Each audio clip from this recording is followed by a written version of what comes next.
Victor Stone Moretti, a man built for violence and covered in the tattoos of a criminal underworld, lies broken and bloodied on a rain-slicked pavement. A fallen king is contrasted against the small, fragile frame of 7-year-old Ethan, whose simple t-shirt and jeans represent the world Victor has long since abandoned. While a semicircle of hardened adults, the alley watchers, stands frozen in a mix of terror and apathy, Ethan breaks the silence. By grabbing the massive, tattooed arm of the Mafia boss to pull him up, Ethan establishes an immediate emotional stake, showing a brand of courage that the strong men around him lack. Stone, a man who is usually the source of fear, now appearing as a victim of a brutal betrayal, creates instant intrigue. Who was powerful enough to break him, and what will happen to this innocent boy and his mother, Amara, now that they have touched the most dangerous man in the city? The rain didn't wash away the tension in the alley, it only made it cling like a second skin. Victor Stone Moretti felt the cold seeping into his marrow, his back pressed against the rusted metal pillar as he struggled to pull air into his bruised lungs. He was used to being looked at with terror or hatred, but as he sat there, beaten and abandoned by his own security detail after the ambush, the crowd offered him something far worse: indifference.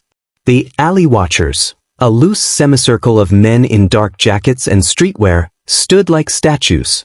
They were the product of a neighborhood that knew the price of curiosity. No one moved. No one dialed for help. They simply watched, waiting for the light to leave his eyes so they could go back to their lives. Then the world shifted. A pair of small, worn sneakers appeared in his peripheral vision. Victor tensed, his hand instinctively curling into a fist on the wet pavement, expecting a finishing blow. Instead, he felt the impossible.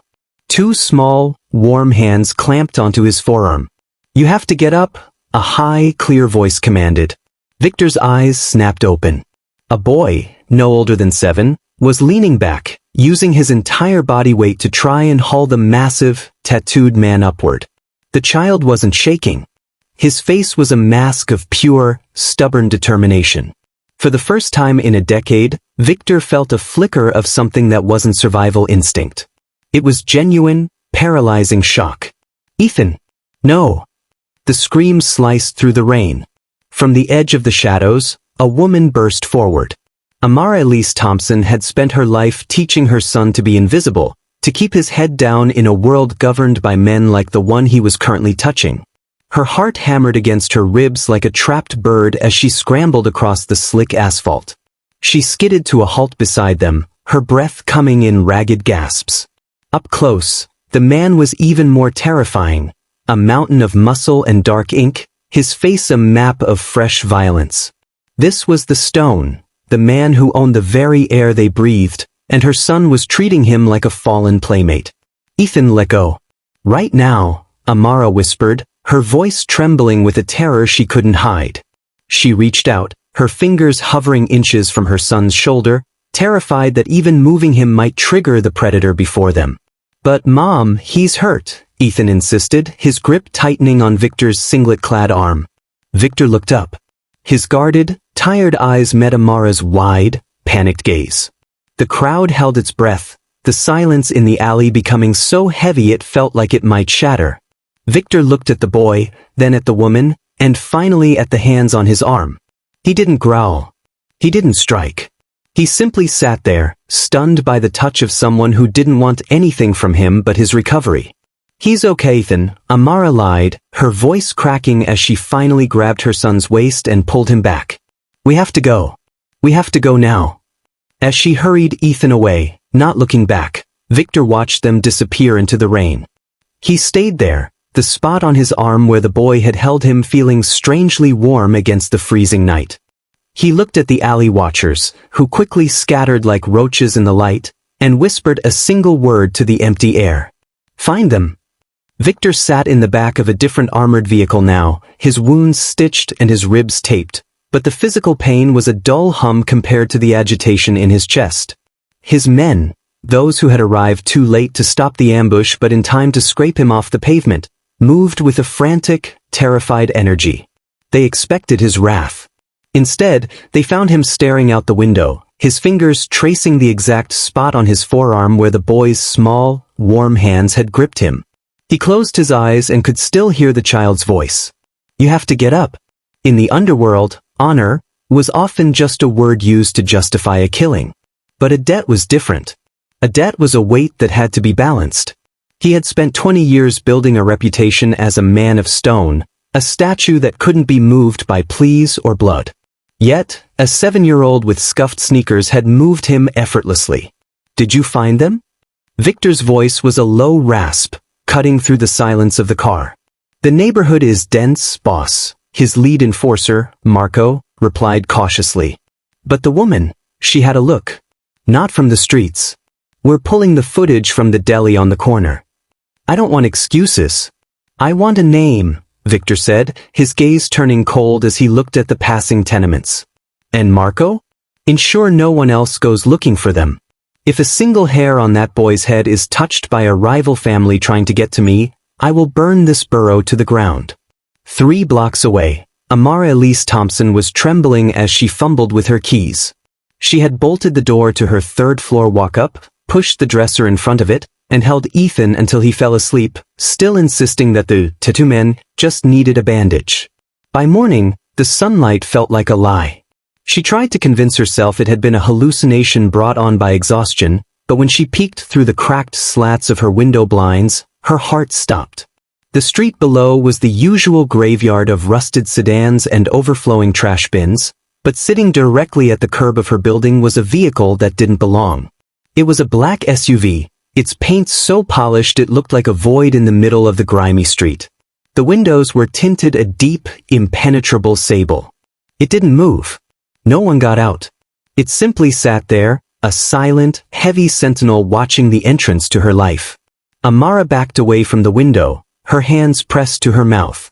She had tried to save her son from the lion's den, but she realized with a sickening jolt that the lion had followed them home. The debt was being called in, and in Victor Moretti's world, nothing was ever free.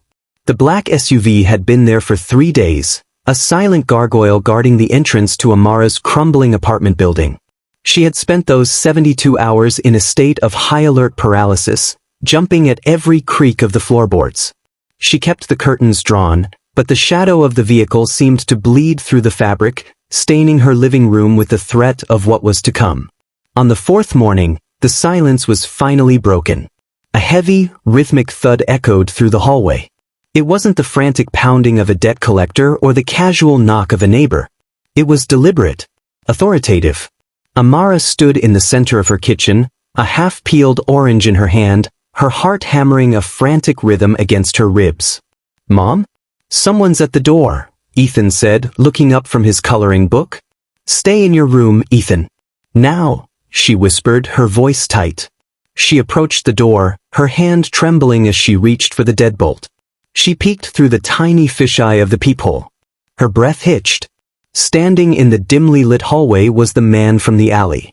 He wasn't leaning against a pillar this time. He stood tall, filling the frame, dressed in a charcoal suit that looked like armor. His face was still marked by the yellowing bruises of the beating, but his eyes were sharp, scanning the door with predatory patience. Amara took a breath, prayed a silent prayer, and cracked the door, keeping the security chain engaged. "We don't have any money," she blurted out, her voice cracking. "Whatever you think we saw, we didn't. We're nobody." Victor Moretti didn't push against the door. He didn't even move. He looked down at the chain, then up at Amara. The coldness she expected wasn't there. Instead, there was a strange, heavy stillness. "I'm not here for money, Miss Thompson," he said. His voice was a low rumble, smoother than it had been in the rain. Amara froze. "How do you know my name?" "I know everything I need to," he replied simply. He reached into his inner pocket. Amara flinched, expecting a weapon, but he pulled out a thick, cream-colored envelope. He held it out toward the gap in the door. "In my world, people walk past a dying man to stay safe. They watch from the shadows and wait for the crows to finish the job. Your son didn't." He paused, his gaze shifting past her for a split second, searching for the boy. "The doctors said I had a punctured lung. If I'd stayed on that pavement another 10 minutes, the internal bleeding would have finished me." Your son got me to my feet. He gave me the 10 minutes I needed for my men to find me. Amara stared at the envelope. We don't want a reward for doing the right thing. It's not a reward, Victor said, his expression softening just enough to be unnerving. It's a thank you. And a warning. My enemies saw that boy touch me. In their eyes, that makes him mine. And what is mine, I protect. He placed the envelope on the small table in the hallway and stepped back, giving her space. Eat well, Amar. I'll be in touch. As he turned to walk away, the stone seemed less like a monster and more like a shield. But as Amara closed the door and leaned her forehead against the wood, she realized the terrifying truth. Being protected by the devil was just as dangerous as being hunted by him. The neighborhood was never quiet, but the sound that shattered the Tuesday evening air was different from the usual backfire of a car. It was a rhythmic, metallic stutter, the sound of a sewing machine made of lead. Amara dove for the floor, her body shielding Ethan's as glass from their front windows sprayed across the linoleum like diamonds. Outside, tires screeched, and the world dissolved into screams and distant sirens. They didn't have time to process the terror. Within minutes, the dresser she'd used as a barricade was shoved aside as if it were made of cardboard. Two men in tactical gear stepped in, followed by Victor. He looked out of place in the cramped, bullet-ridden apartment, his presence sucking the oxygen out of the room. He didn't say a word. He simply scooped a trembling Ethan into his arms and looked at Amara. The warning came sooner than I expected, Victor said, his voice a low, dangerous vibration. They're using you to measure my pulse. We're leaving. I can't just, Amara started, but the sight of a bullet hole in Ethan's favorite cereal box silenced her. She grabbed a backpack, shoved in some clothes, and followed the man she had feared into the belly of the black SUV. The transition was jarring. They were whisked away from the cracked pavement of the Bronx and delivered to an Upper East Side townhouse that felt more like a fortress than a home. The limestone walls were thick enough to swallow the city's noise, and the windows were made of glass that didn't shatter. As the heavy oak doors clicked shut behind them, the sudden silence was deafening. Amara stood in the grand foyer, her sneakers looking gray against the white marble. Victor set Ethan down, and the boy immediately began to wander toward a sweeping spiral staircase, his fear already replaced by the curiosity of a child in a palace. This is a temporary measure, Victor stated, though the way his security detail began stationed at every exit suggested otherwise. Is it? Amara asked, her voice echoing in the vast space. Or am I just moving from one cage to another? Victor turned to her, the bruising on his face nearly gone, replaced by a look of grim resolve. In your apartment, the walls were thin and the doors were hollow. Here, there are 3 layers of biometric security between you and the street. My enemies think they can touch what is mine to get a reaction. They are about to learn that I don't react, I eliminate. He stepped closer, his shadow falling over her. You saved my life, Amar. Now, let me return the favor. Make yourselves at home. My home is your shield. As Victor walked away to handle the business that had followed them, Amara looked at her son, who was laughing at his own reflection in a gilded mirror. She realized with a sinking heart that while the bullets couldn't reach them here, the man who provided the shield was the most dangerous element of all. The transition from the Bronx to the Upper East Side was a study in silence. For Amara, the quiet was heavy with the weight of gold and stone, but for Ethan, the massive townhouse was a kingdom of curiosities. It was on the 3rd evening, while wandering the halls, that Amara heard a low, rhythmic thumping coming from a room at the end of the north wing. She pushed the door open an inch and froze. The room was a private gym, bathed in the amber glow of the setting sun. Victor was there, his shirt discarded, sweat glistening on the expansive map of tattoos across his back. He wasn't alone. Ethan was standing in front of a heavy leather bag, his small hands buried in oversized boxing gloves that reached his elbows. Not with your shoulders, Ethan, Victor's voice rumbled, surprisingly patient. Power comes from the floor. Twist your hip. Like this. Victor moved with a grace that masked his lethality, demonstrating a slow, controlled punch. Ethan mimicked him, his face twisted in a look of intense concentration. When the boy's glove finally connected with the bag, making a satisfying thwack, Victor let out a rare, genuine bark of laughter. He reached down, tousling the boy's hair with a hand that Amara knew could crush bone, yet now seemed infinitely gentle. Again, Victor encouraged. Focus is the only thing that keeps you standing when the world tries to push you down. Amara leaned against the doorframe, her heart doing a strange, painful somersault. She had spent years seeing men like Victor as nothing but shadows to be avoided, yet here he was, teaching her son the very strength she had always been too afraid to cultivate. Later that night, the training shifted from the physical to the cerebral. Victor sat in the library, a glass of amber liquid at his elbow, with Ethan perched on the edge of a velvet chair. Between them lay an old, leather-bound book of Roman history. They built walls not just to keep people out, Victor explained, pointing to a map of the ancient empire, but to define what was worth protecting. Do you understand? Ethan nodded solemnly. Like you're protecting us?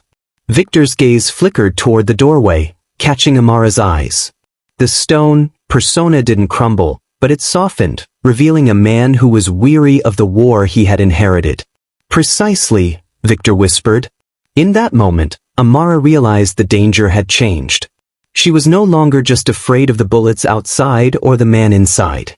She was afraid of how easily her son, and her own heart, was beginning to rely on a man whose hands were stained with the very history he was teaching. The human side of Victor Moretti was far more seductive, and far more terrifying, than the monster she had first met in the rain. The sanctuary of the Upper East Side townhouse was shattered on a Tuesday afternoon.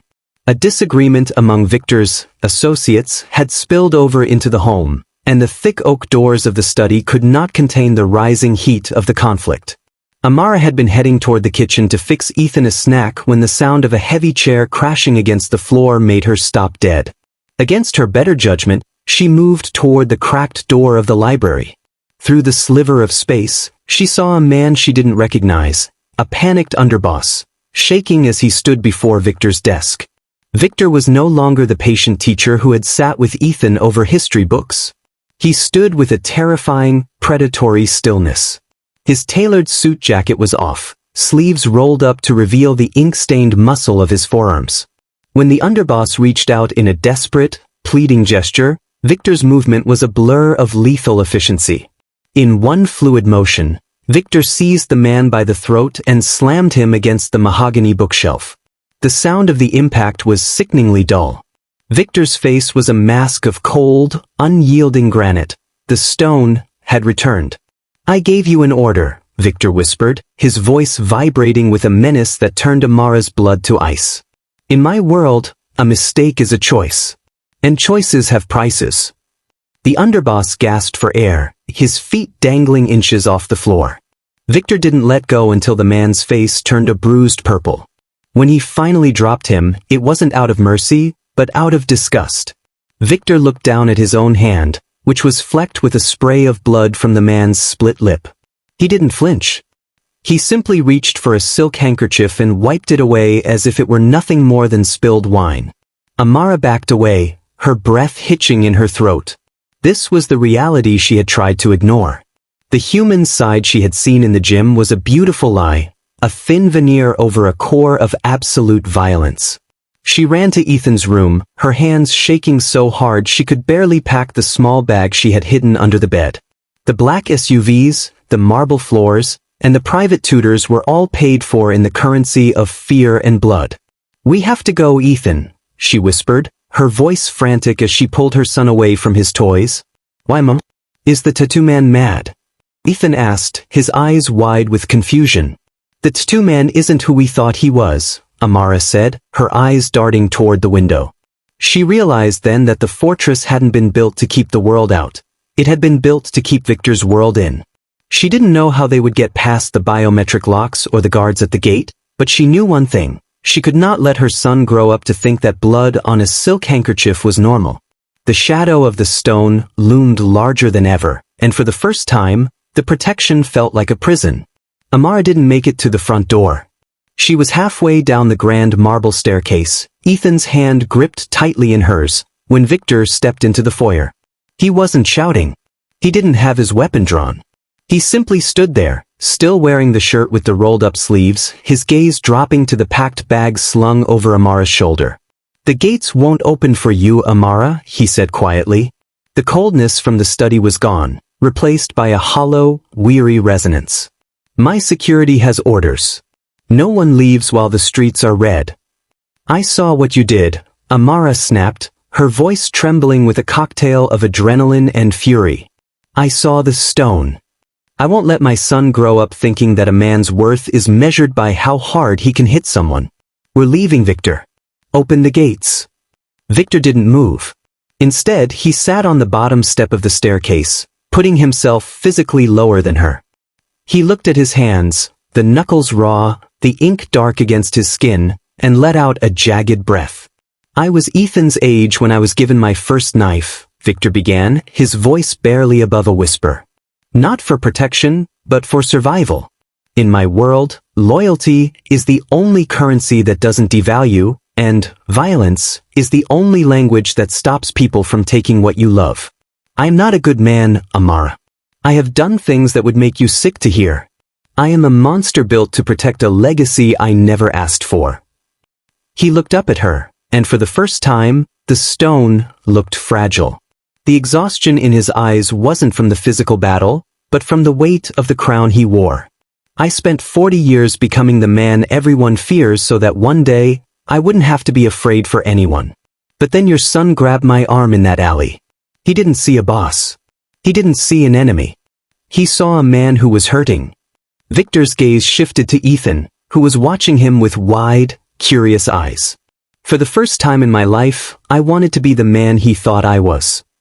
He stood up slowly, keeping his hands visible. "I can't change who I am overnight. I can't erase the blood on these hands. But I am trying to build a world where he never has to touch a knife. I want to be better. Not for the city and not for the family, but for you. And for him." He reached into his pocket and pulled out a small remote, clicking a button. The heavy thud of the front door's deadbolts retracting echoed through the hall. "The gates are open," Victor said, stepping aside to clear her path. "You are free to go back to the Bronx. But the men who fired those shots at your window are still out there. If you stay, I will be your shield until my last breath. If you leave, I will still try to protect you from the shadows, but I cannot guarantee the world will be as kind as your son." Amara looked at the open door, then at the man who had just bared his soul to her. The choice was no longer between safety and danger. It was between the monster she knew and the monsters she didn't. She looked at Ethan, who had moved forward to stand beside Victor, and she slowly let the bag slip from her shoulder. The peace of the Upper East Side was a fragile illusion, shattered not by gunfire this time, but by the terrifying efficiency of a professional hit. It happened during a brief moment of normalcy. Victor had arranged for a private garden in a secluded corner of a nearby park to be cleared so Ethan could run in the fresh air. Amara sat on a stone bench, watching her son chase a ball, while two of Victor's men stood like statues near the gate. For a heartbeat, she allowed herself to believe they were safe. Then, a black delivery van swerved onto the sidewalk, blocking the garden exit. 4 men in tactical gear erupted from the vehicle with synchronized precision. Before Amara could even scream, the 2 guards were suppressed by silent, muffled shots. One of the attackers lunged for Ethan, his gloved hand reaching for the boy's collar. "Ethan! Run!" Amara shrieked, her legs moving before her brain could process the fear. She tackled the lead kidnapper, her fingernails digging into his masked face with a primal ferocity she didn't know she possessed. The man grunted, throwing her off with a brutal shove that sent her skull cracking against the pavement, but she had bought Ethan 5 seconds. The boy didn't run toward the gate. He ran toward the only person he trusted to save him. He dove into the thick hedges just as a second black SUV screeched to a halt, tires smoking. Victor jumped from the moving vehicle before it had even stopped. He didn't look like a man anymore. He looked like a force of nature. He didn't use a gun. He was too close to the boy for that. He hit the first kidnapper with the force of a high-speed collision, his stone persona manifesting in a flurry of bone-breaking strikes. The air was filled with the sound of snapping limbs and muffled groans. In less than 60 seconds, the attackers were either unconscious or fleeing. Victor didn't chase them. He spun around, his eyes wild and scanning the grass until they landed on Ethan peeking out from the bushes. Victor fell to his knees, his chest heaving, and pulled the boy into a crushing embrace. Amara, dizzy and bleeding from a cut on her temple, crawled toward them. Victor reached out a blood-stained hand and pulled her into the circle of his arms as well. They were going to take him. Amara sobbed into his shoulder, the reality of the street finally breaking her spirit. They weren't going to hurt you, Victor. They were going to hurt him. I know, Victor rasped, his voice thick with a murderous rage he was struggling to contain for their sake. It was a message. They wanted to show me that my heart is outside my body now. Amara looked at the fallen men, then at the man holding her. The moral ambiguity that had plagued her for weeks vanished, replaced by a cold, hard clarity. In the Bronx, she was a target. In the alley, she was a witness. But here, in the shadow of the stone, she was protected. For the first time, she didn't see the blood on Victor's hands as a stain. She saw it as the only thing standing between her son and a shallow grave. Don't let them near him again, she whispered, her voice hardening. Do whatever you have to do. Victor looked at her, seeing the transformation in her eyes. He nodded once, a silent vow. The stone wasn't just a monster anymore. He was their guardian, and the war was finally coming to an end. The aftermath of the park ambush was not a storm, but a cold, surgical strike. Victor didn't leave the house for 3 days, but the air around the townhouse hummed with the silent work of his empire. When he finally emerged from his study, the stone was gone, replaced by a man who looked like he had finally shed a suit of lead. It's over, he told Amara as they stood in the library, the very room where she had once seen him nearly kill a man. The families responsible for the message have been removed from the equation. There will be no more shadowboxing with ghosts. But Victor didn't stop at elimination. True to his word, the new foundation began with a flurry of legal paperwork that had nothing to do with territory and everything to do with legacy. He began offloading the dirty arms of his business, funneling the vast Moretti wealth into legitimate shipping, real estate, and a foundation for inner-city youth, the kind of boys he and Ethan had once been. I don't want him to inherit a throne built on blood, Victor said, watching from the window as Ethan played in the courtyard, protected now by guards who looked more like teachers than soldiers. I want him to inherit a name he doesn't have to whisper. The transformation wasn't just in the business, it was in the home. The Upper East Side fortress slowly began to feel like a sanctuary. Amara returned to her art, her sketches no longer filled with the dark, jagged lines of fear, but with the warm, amber light of the library and the steady silhouette of the man she had learned to love. One evening, months later, the three of them returned to the neighborhood where it all began. They didn't go to the Bronx in a black SUV with tinted windows, but in a modest sedan. Victor stopped the car near the alleyway where he had once sat broken against a metal pillar. The rain-slicked pavement was still there, but the alley watchers were gone, replaced by the mundane bustle of a city moving forward. Victor stepped out, his hand instinctively reaching for Amara's. He looked at the spot where Ethan had once grabbed his arm and changed the course of his life. I used to think this was where my story ended, Victor whispered, his voice thick with emotion. No, Amara replied, squeezing his hand. It's where our family began. As Ethan ran ahead, his laughter echoing against the brick walls that once held only shadows, Victor stood tall. He was still a powerful man, still a man with a past, but he was no longer a monster. He was a father, a partner, and a builder of a new world. The stone had finally been carved into something beautiful, a foundation that would ensure no child ever had to pull a dying man from the dirt again. The debt was finally paid in full.